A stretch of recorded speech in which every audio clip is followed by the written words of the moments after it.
ឈាមស្រែកស្បែកហៅឃាតករដែលសម្លាប់មួយគ្រួសារនៅខេត្តមណ្ឌលគិរីត្រូវសមត្ថកិច្ចចាប់បានហើយ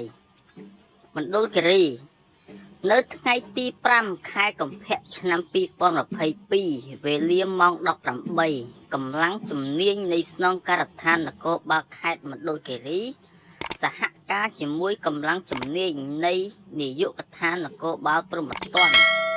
កម្លាំងនាយកដ្ឋាននគរបាលបច្ចេកទេសនិងវិទ្យាសាស្ត្របានស្រាវជ្រាវស៊ើបអង្កេតករណីឃាតកម្មសម្លាប់មនុស្សចំនួន5នាក់និងរបួសធ្ងន់1នាក់កាលពីថ្ងៃទី1ខែកុម្ភៈឆ្នាំ2022វេលាម៉ោង13:30នាទី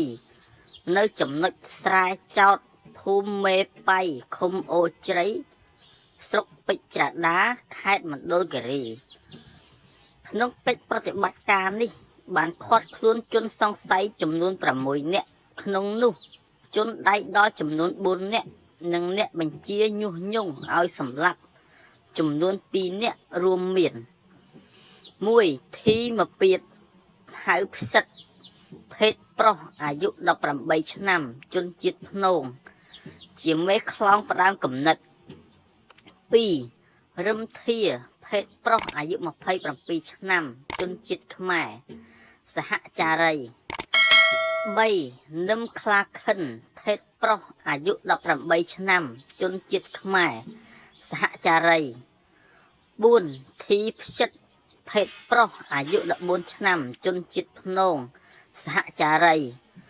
និង5ក្លឹងចន្ទធីភេទប្រុសអាយុ40ឆ្នាំជនជាតិភ្នងបញ្ជាឲ្យសម្លាប់6នួនវណ្ណាភេទប្រុសអាយុ54ឆ្នាំជនជាតិខ្មែរបញ្ជាឲ្យសម្លាប់ជនសង្ស័យទាំង6នាក់ស្នាក់នៅភូមិឡៅកាសង្កាត់សុខដុម